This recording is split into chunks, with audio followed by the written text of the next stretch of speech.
Welcome and good morning to Mike Ferry TV. It is the week of July 14th through 21st, and many of you are not watching this week because you're at the Superstar Retreat with us, which we're glad you're there.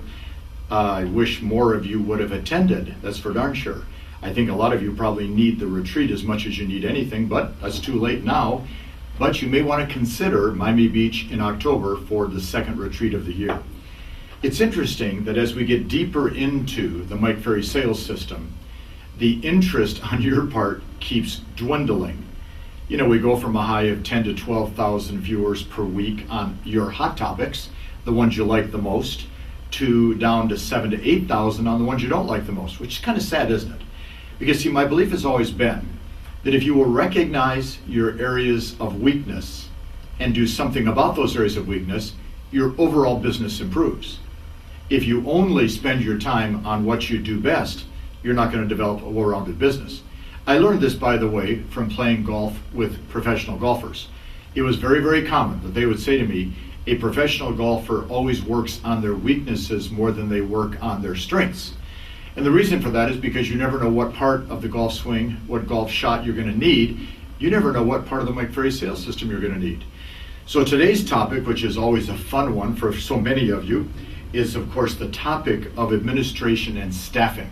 Now, I know the majority of you don't have any staff at this time, and I understand that. But see, the truth is, most of us need to have support.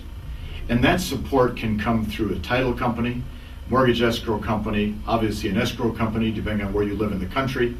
It can come through a variety of people that are involved in your business around a transaction being made, and the delegation of them and the support they can give you. But for some of you, it does mean doing a better job with your existing staff. Now, if you don't have a staff, don't turn this off. I want you to listen, because our goal is to get you up to the point in productivity where a staff becomes critical for your production. So listen very carefully, even though you may not have a staff yet. And if you have a staff, listen very, very carefully. So here's point number one. You should hire your first assistant when you're doing between 40 and 45 transactions a year, or you're projecting 40 to 45 transactions per year. So if you're on target to do that, then hire your first assistant ASAP. Now, it is possible that you're going to hire a part-time assistant to start. That's very, very common. Because many times you've never had somebody working closely with you on your transactions or in your business. So there's a getting used to the person period that you have to go through. There's a lot of adjustments for you and a lot of adjustments for them. The adjustments for them are less than you because, see, they've always worked in that role in a business and it's the first time for you. So allow or consider hiring a part-time person to start to get used to the routine of having an assistant. If you're on target, consider hiring that assistant. The three most important jobs of an assistant, in my opinion, and I'm going to be honest with you, 25, 28 years ago, when I first started preaching that agents should have an assistant or staffing, is when I started preaching the next 3 points. Now, I have to tell you, it's like with coaching. Everybody claims they started the coaching industry in real estate. Well, we started doing our coaching in 1988. It came as a result of a meeting I did in San Francisco at the Fairmont Hotel on Nob Hill. That was when we did our first coaching. We've had it ever since. It's been, 25 years or so? And it's so much fun for me to watch how different speakers get up and claim that 5 years ago they started coaching in the real estate industry. Or, as some of our competitors say, they started doing assistant training 20 years ago. We've been doing assistant training for 28 years, for goodness sakes. This is not new. What I don't understand is why we can't figure out the three responsibilities of a good assistant in your business and life. Here they are. Number one, handling all of your incoming calls. When you're in the office, you should never be answering the phone. Number two, handling all of your paperwork. Why would a productive agent, why would you, trying to do 30, 40, 50 deals a year, be playing with paperwork and files? And number three, keeping you on your schedule. That's a hard one because, see, a good assistant has the authority from you to say, hey, wait a minute, it's 11:15, you're supposed to be doing this, why are you doing that? The trouble with agents is the egos are real big, and then when the assistant tells you what to do, you want to get mad. Hey, give them the authority, give them the responsibility to do the job. Point number three, and this is a really important point for you as you work with an assistant. Remember, most of the assistant's job is going to be done on the phone. So I would strongly consider you do your interview on the phone before you do the interview in person. That's the voice your customers are going to see and hear. That's the smile or the frown they're going to see and hear. That's the attitudes and behaviors they're going to see and hear. And then I wrote down next, if you're going to have staff, get your ego out of the way.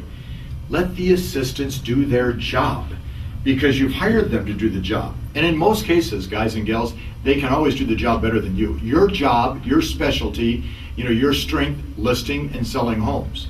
Theirs is handling that transaction. We have determined for years that staff turnover is the biggest expense an agent has. Now you're going to say, well, how could that be? Trust me on this. Staff turnover is a huge expense for agents. So make sure you take the time to interview carefully, review what they do, study your candidates very carefully, and then as importantly, train them. Now, at the same time, I don't mean spend 8 hours a day sitting with your assistant. I mean, give them the checklist that you use. Give them the opportunity to talk to the mortgage, the title, the escrow, etc., to learn what they need so you and they and that outside service can all work together. Training is critical. Once a week, sit down with your assistant. Sit down and review what's going on, what's happening. How are the checklists going? Do they need to make revisions? Or anything has to have happen? But here's a key point for all of you considering hiring staff. There are two types of activities for an agent to be involved in. Obviously, A, production. And most of the Mike Ferry sales system revolves around production. But second is, of course, taking care of production. See, in essence, your job is income producing. The staff's is income caring for. Meaning, once you go ahead and you produce an activity that creates a listing or sale, the staff's job is to administrate and take care of it.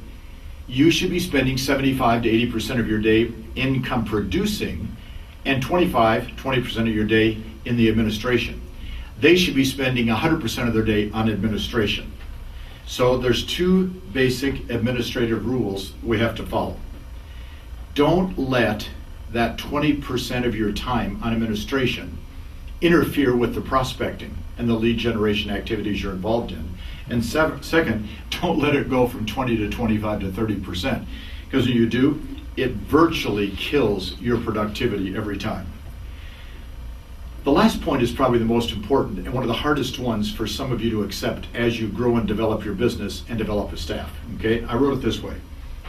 Your staff cannot solve every problem that you have unless they're completely aware of how you do business and how much business you do. The more you share and communicate with your staff how you do and what you do, the better they can respond, take care of, and proceed and move your transactions forward. Communication is the key with the staff. If you're not willing to talk to them, guess what's going to happen? Nothing. So get into the habit of a weekly meeting with your staff. Get into a habit of a 10 to 15 minute, around say 11:30 to 12 daily session with your staff, keeping up on files. Tell your staff that the door's closed until noon. You can't do anything because you're in lead generation. Show them the schedule you have and what you're trying to accomplish. And believe me, if you don't have staff, based on what you're learning, you soon will. And if you do have staff, follow these kinds of ideas and then strongly consider putting your staff in our assistance training for 6 months. It can make a big difference. If you're at the retreat, we're having a good time. I'm glad you're here. If you're not at the retreat, hopefully we'll see you in October. Either case, see you next week.